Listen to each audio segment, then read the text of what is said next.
जय हिंद। हमने 46 सवाल देख लिए थे, 47वां सवाल है।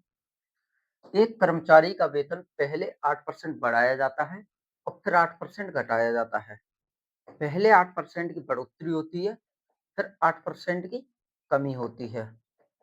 तो हमसे पूछ रहा है पहले तो 8% की बढ़ोतरी, फिर 8% की कमी, तो उसके वेतन में प्रतिशत परिवर्तन क्या होगा?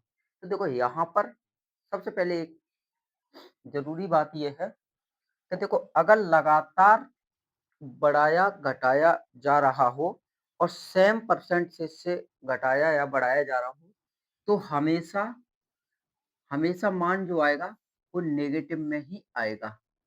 हमेशा मान क्या आएगा? वो मान नेगेटिव में ही आएगा। तो इस सवाल में क्या है कि पहले 8% वेतन में बढ़ाया जाता है, फिर घटाया जाता है। और इस परसेंटेज को शुरू करने से पहले हम आपको, जब हम सक्सेसिव लगाना बता रहे थे, तो हम आपको पहले ही बता चुके थे कि अगर लगातार एक ही परसेंट से इसे समान बढ़ाया या घटाया जा रहा हो, तो हम उसका स्क्वायर कर देंगे। तो हम क्या करेंगे? एक्स स्क्वायर बट्टे 100, एक्स स्क्वायर बट्टे 100। तो 8 का स्क्वायर कितना हो जाएगा? 64 बट्टे 100। तो कितना आएगा? 0.64%। वो भी किस में आएगा? नेगेटिव में।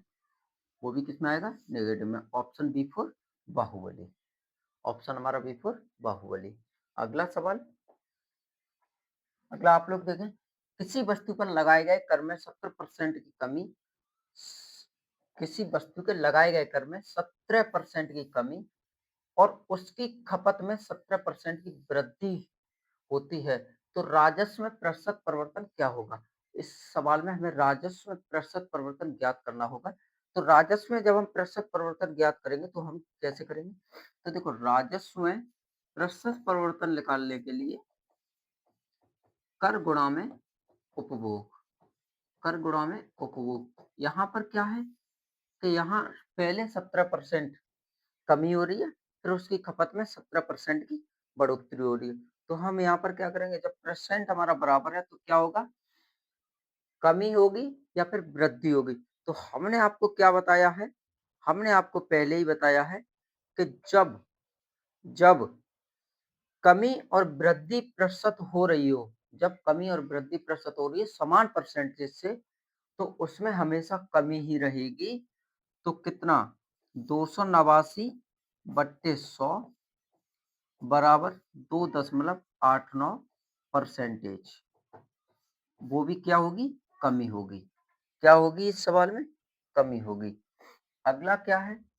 किसी संख्या में क्रमिक रूप से 40% और 60% की वृद्धि के बाद 44% की कमी कर दी जाती है। प्राप्त पहले देखो 40% और 60% की वृद्धि हो रही है, फिर 44% की कमी हो रही है, तो दी जाती है प्राप्त किए गए परिणाम का मान सही अभीष्ट मान का कितना प्रतिशत है? सही अभीष्ट मान का कितना प्रतिशत है? तो देखो सबसे पहले हम क्या करेंगे? अपना 40% और 60% का सक्सेसिव लगाएंगे। वो भी क्या करा रहे हैं? इसमें वृद्धि करा रहे हैं। पहले हम क्या करेंगे? 40% और 60% का सक्सेसिव लगाएंगे। तो 40% और 60% का जब हम सक्सेसिव लगाएंगे तो 40 प्लस के 60 प्लस 40 गुणा में 60 बट्टे आपके 100। 2 जीरो से आपके 2 जीरो कट गए। यहाँ पर आपका हो गया 100 प्लस 24 बराबर 124%। ये क्या है? ये सक्सेसिव आया 40 और 60 का। अब 44% की हमें कमी करनी है। तो 124 माइनस के 44 माइनस के 124 गुणा में 44 बट्टे आपके 100। अब हम अपना सक्सेसिव लगाएंगे, तब हमारा मान बिल्कुल सही और राइट रहेगा। तो हम अपना इसमें सक्सेसिव लगाते हैं, तो इधर हम घटाएंगे, कितने बचे? 80 माइनस, आप गुणा कर लो। देखो 40 चौका 4 चौक 16, 160, 160 और 24, 160 और 24, 184 बचे 18। ठीक, 88, 88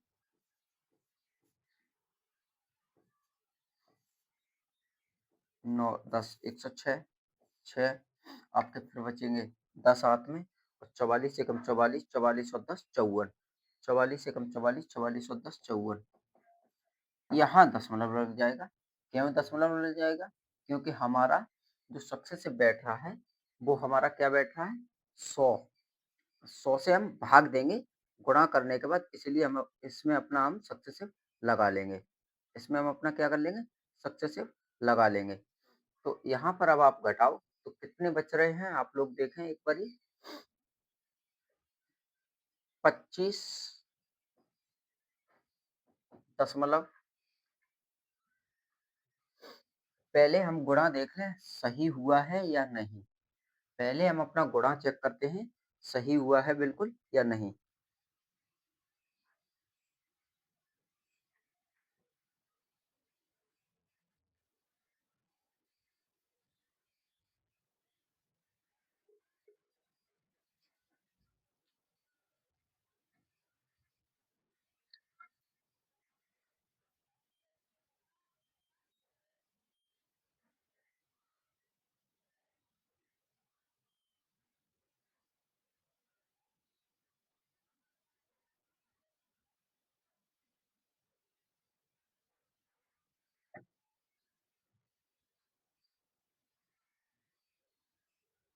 चौवालीस यहाँ पर हमारा थोड़ा सा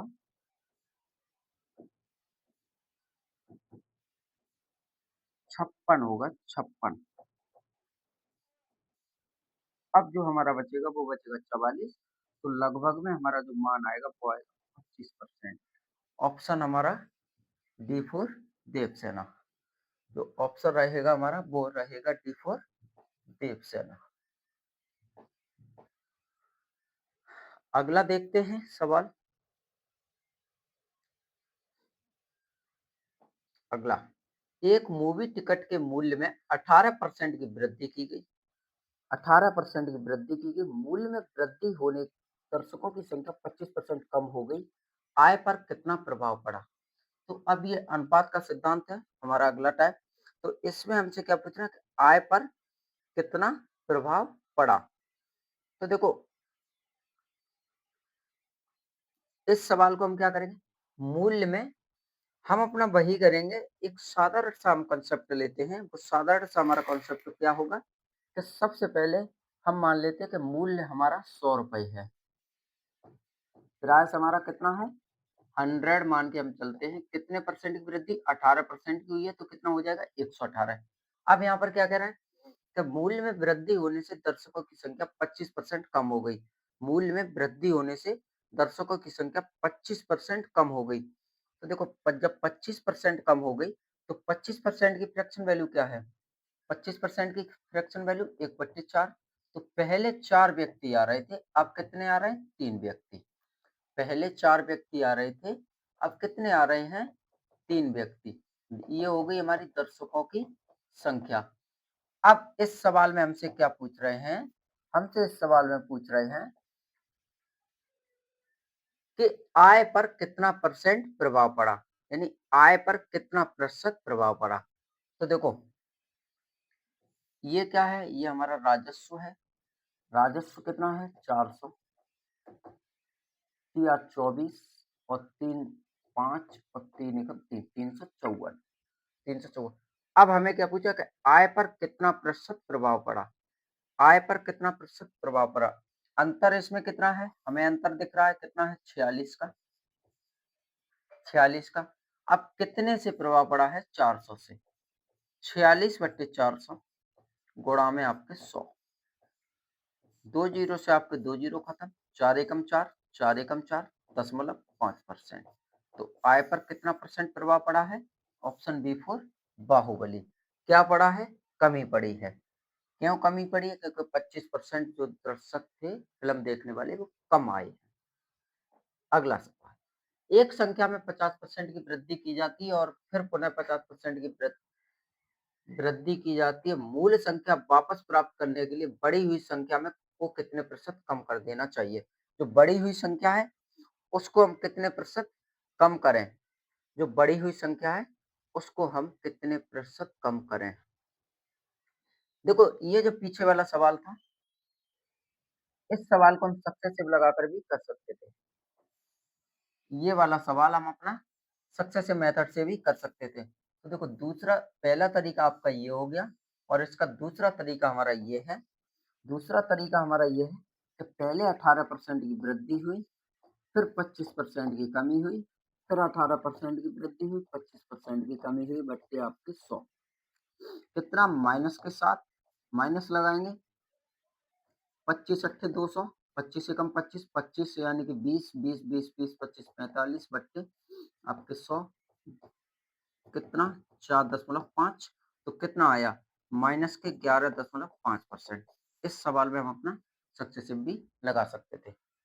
अगला सवाल हमारा है वो ये है कि एक संख्या में 50% की वृद्धि, फिर पुनः से 50% की वृद्धि हुई, यानी दोनों बार 50-50% की वृद्धि ही हो रही है। इसी संख्या में दोनों बार जो वृद्धि हो रही है वो हमारी सिर्फ 50-50% की ही वृद्धि होती है। तो हमसे क्या पूछा कि मूल संख्या वापस प्राप्त करने के लिए बढ़ी हुई संख्या को कितने प्रतिशत कम कर देना चाहिए। जो मूल संख्या है वो वापस प्राप्त करने के लिए बढ़ी हुई संख्या में कितने प्रतिशत कम कर देना चाहिए। 50% को देखो क्या है, 50% हमारा कितना होता है, 50% हमारा कितना होता है, 1/2। क्या कह रहा है, वृद्धि हुई है। संख्या पहले 2 थी, अब कितनी हो गई 3। संख्या पहले हमारी 2 थी, अब कितनी हो गई 3। तो हम क्या करेंगे, हम अपनी संख्या मान लेते हैं कि पुरानी संख्या और यहाँ पर नई संख्या। पुरानी संख्या हमारी कितनी है 2, कितनी हो गई 3, क्योंकि 2 बार हो रही है तो पुरानी संख्या कितनी है 2, कितनी हो गई 3, कितनी 4 रेशियो 9। बढ़ी हुई संख्या कितनी है, ये हमें देखना है कि बढ़ी हुई संख्या कितनी है 5। किससे बढ़ी है 9 से, क्योंकि 9 से ही तो बढ़ रही है। क्या करना होगा 100% बराबर 500 बट्टे 9। 500 बट्टे 9 हमारा हमें पता है कि कितना होता है 55 सही 5/9% के बराबर। 55 सही 5/9% के बराबर। अगला सवाल, ए में पहले 20% की वृद्धि की जाती है, फिर 30% की कमी की जाती है। ए का अंकित मान ए के प्रारंभिक मान का कितना प्रतिशत है। देखो ए में पहले 20% की कमी की जाती है, फिर 30% की कमी की जाती है। ए में पहले कितने परसेंट की कमी की जा रही है, ए में पहले 20% की कमी की वो सॉरी वृद्धि की जा रही है। 20% 1/5 यही है 1/5। फिर 30% की कमी की जाती है, फिर हमारी 30% की कमी की जाती है, कितना 3/10 यही है 30% की कमी की जाती है। ए का अंकित मान ए के प्रारंभिक मान से कितना प्रतिशत है। ए का अंकित मान देखो अब यहाँ पर क्या है कि कीमत और अंतिम मान। कीमत, क्योंकि कीमत ही तो कह रहा है कि ए में पहले कमी की जाती है, अंकित मान ये है, अंकित मान होगा यहाँ पर ठीक। यहाँ थोड़ा सा मिस्टेक हो गया, कीमत और अंकित मान। ए में पहले कितने परसेंट की 20%, कीमत कितनी है 5, कितना वृद्धि हो रही है 6, यानी 1 की वृद्धि हो रही है तो 5 से कीमत कितनी हो गई 6। कीमत कितनी है 10, कमी कितनी हुई है 3 की तो कितना 7। करते हैं 50/42, कितने की कमी हुई है, कितने की हमें अंतर दिख रहा है 8 का, 8 का हमें अंतर दिख रहा है। तो जब हमें 8 का अंतर दिख रहा है, हम इस सवाल को 8 का अंतर नहीं निकाल के, क्योंकि हमें क्या पूछ रहा है कि ए के अंकित मान में, हमसे ये पूछा ए के सॉरी ए के प्रारंभिक मान में, ए के प्रारंभिक मान में। तो 42/50 गुणा में आपके 100, ये काटे 50 दूनी 100 और 2 से आप काटोगे तो 84% का जो प्रतिशत मान होगा वो हमारा 84% निकल के आएगा प्रारंभिक प्रतिशत मान। अगला सवाल, यदि किसी घड़ी का वास्तविक मूल्य 500 रुपए है, इसमें पहले 10% की वृद्धि फिर 15% की कमी की जाती है, तो घड़ी का अंकित मूल्य कितना है। घड़ी का हमें अंकित मूल्य बताना है कि घड़ी का अंकित मूल्य कितना है। तो देखो पहले क्या है कि 10% की कमी, 10% की कमी जब वो सॉरी वृद्धि कर रहे हैं कितनी 1/10, फिर 15% की क्या कर रहे हैं कमी कर रहे हैं। तो 15% कितना होता है 3/25, तीन 15% कितना होता है 3/20 होगा, 25 तो 75 हो जाएगा ना फिर 3/20। 20। अब हमसे क्या पूछ रहे हैं कि अंकित मूल्य कितना है?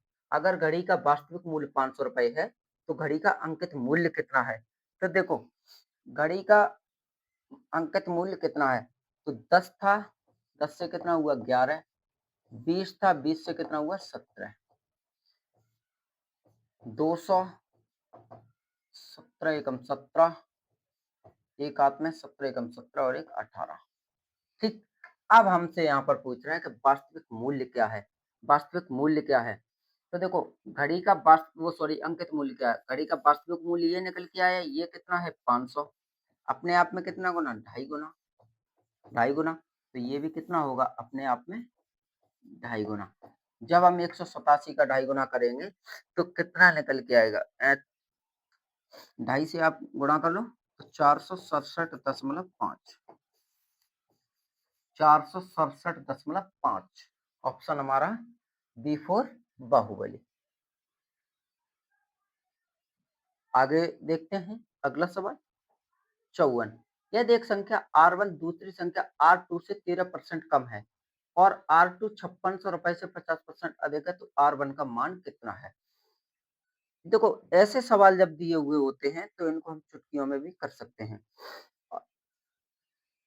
इसको हम, एक तरीका हमारा ये था, दूसरा तरीका एक और था इसमें, इस सवाल में हमारा दूसरा तरीका भी हम अपना इस सवाल में लगा सकते थे। तो देखो, दूसरा तरीका जो है वो हमारा क्या है, वो भी हम आपको बताते हुए चलते हैं। वो भी हम अपना बताते हुए चलते हैं, क्योंकि जब दो दो तरीके सवाल बन सकते हैं तो हम अपने दोनों तरीके बता देते हैं। देखो, घड़ी का वास्तविक मूल्य कितना था? 500। वृद्धि हुई थी कितने की? 11/10। फिर कमी हुई 17/20। 2 जीरो से आप 2 जीरो काटते, ठीक। 17 और 11 का गुणा करते, फिर 5 का आप गुणा करते। चलो कर लो, 55 गुणा में आप 17/2, यही था।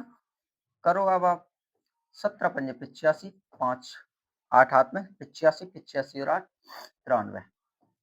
93/2।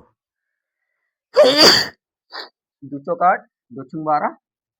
देखो, दो चौक 8, दो छुंग 12, दो सात 14.5%, वो सॉरी 5। ये क्या हुए? रुपए। दूसरा तरीका हमारा इस सवाल का ये था। हमने आपको दोनों तरीके बताए। अगला सवाल, यदि एक संख्या R1 दूसरी संख्या R2 से 13% कम है और R2 ₹5600 से 50% अधिक है, तो R1 का मान कितना होगा? हमसे ये पूछ रहा है कि इस सवाल में R1 का मान है वो कितना होगा?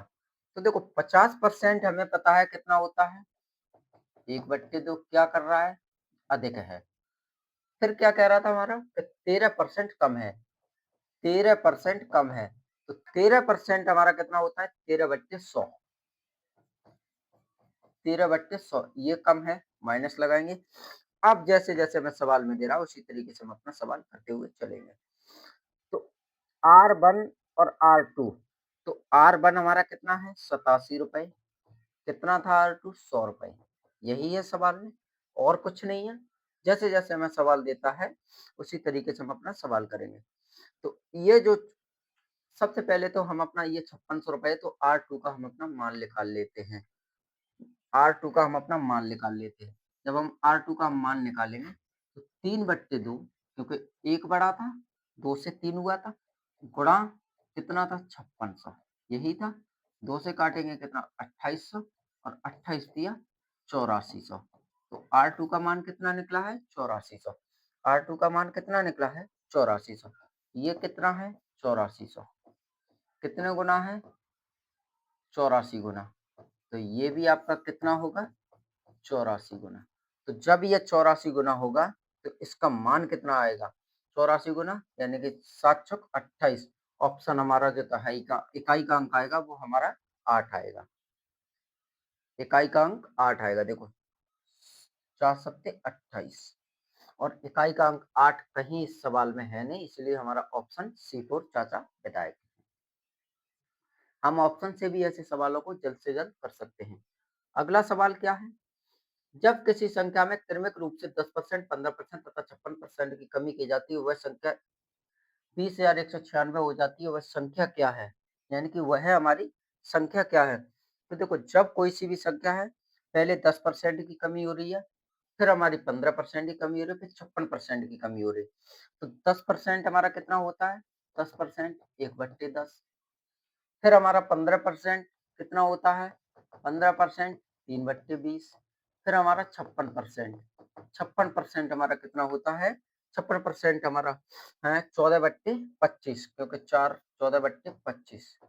ये ये सभी में कमी हो रही है। संख्या पहले कितनी थी? 10, अब कितनी रह गई? 9। संख्या पहले कितनी थी? 20, अब कितनी रह गई? 17। संख्या पहले कितनी थी? 25, 25 में से आप 14 घटा दो, कितनी संख्या रह जाएगी? 9। संख्या कितनी रह जाएगी? 9। इन सभी का हम कर लेते हैं गुणा। इन सभी का हम क्या करेंगे? गुणा। जब हम गुणा कर लेंगे तो देखो, 10 20 200, 225, 5000 अनुपात 9 81, 81 गुणा 17, 17 17 एकम 17, 3 8 16, 1683। अब हमें क्या निकालना है कि इतनी हो जाती है संख्या हमारी, कितनी हो रही है? 20,196। अब ये कितने गुना है? ये हमें कितने गुना है? 21 12 गुना। हमें ये भी संख्या हमारी कितनी होगी? 12 गुना होगी। कितनी? 60,000। तो ऑप्शन हमारा C4 चाचा विधायक है।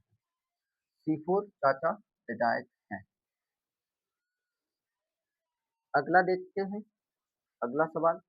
एक संख्या में 25% की वृद्धि की जाती है, फिर उसमें 25% की वृद्धि की जाती है। मूल संख्या वापस प्राप्त करने के लिए संख्या में कितने प्रतिशत की कमी की जानी चाहिए?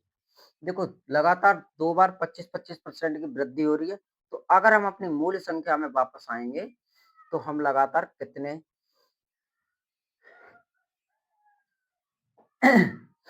इस सवाल को हम एक और तरीके से भी कर सकते थे। हमारा, अगर आप कहें तो हम अपना मान लेते हैं। देखो, संख्या पहले कितनी थी? 10, यानी कि 9/10 गुणा में आप लगा लो। संख्या कितनी थी? 17/20। संख्या कितनी है? 24। 9 बट्टे आपका 25, यही है। बराबर संख्या कितनी हो रही है? 20,196। आप इस तरीके से भी कर सकते थे। आप इस तरीके से भी कर सकते थे। आप काट टिप्पणी कर लो, आपका आंसर निकल के आ जाएगा। अगला सवाल। एक संख्या में 25% की वृद्धि की जाती है, फिर 25% की वृद्धि की जाती है। अगर मूल संख्या में हम वापस आएंगे तो इस संख्या में कितने परसेंट की कमी करेंगे? तो देखो, ये तो हमारी क्या है? मूल संख्या। मूल संख्या, ये अनुपात है, ठीक। मूल संख्या है हमारी। फिर हमसे क्या कहते हैं?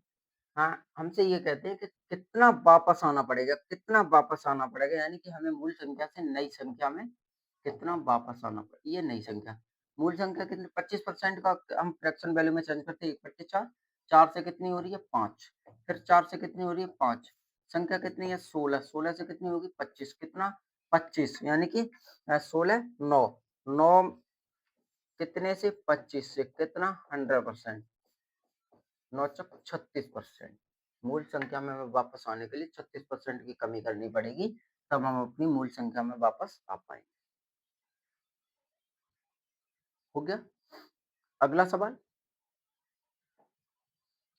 ईंधन की कीमत क्रमागत 3 महीनों में 25%, 15% और 45% कम की गई, लेकिन चौथे महीने में 65% की वृद्धि। चौथे महीने में ईंधन की कीमत में उससे मूल कीमत की तुलना में कितने परसेंट की वृद्धि या कमी हुई? उसकी कीमत में कितने परसेंट की वृद्धि हुई? हम अपना वही करेंगे, पुराना और नया। पुराना, पुराने ईंधन की कमी वो कीमत, और नए ईंधन की कीमत। तो सबसे पहले 25%। 25% 1/4। 1 वो सॉरी 25%, हाँ ठीक, 1/4। तो पहले कीमत कितनी थी? क्या कह रहा है? कम की गई है ना। पहले कीमत 4 थी, अब कितनी हो गई? 3। फिर 15%, 3/20। पहले कीमत कितनी थी? 20। कमी कितनी हुई? 3 की, 17। 45%। 5 ने 45 यानी कि 9 बट्टे 20। पहले कीमत कितनी थी? पहले कीमत 20, कमी कितनी हुई? 9 की 11, फिर 65%। 65% का 13 बट्टे 20। पहले कीमत कितनी थी? 20, अब कीमत कितनी रह गई? 7। यही आएगा और कुछ नहीं आएगा। सबका हम करेंगे गुणा। जब हम सबका गुणा करेंगे 65% को, 1 मिनट, 65% वृद्धि हुई है ना, यहाँ पर वृद्धि हुई है, वृद्धि हुई है, तो 33 होगा, वृद्धि हुई है, 33 होगा, ठीक? सबका गुणा करो, 2 दूनी 4, 4 दूनी 8, 8, 8, 8 32,000, 32,000।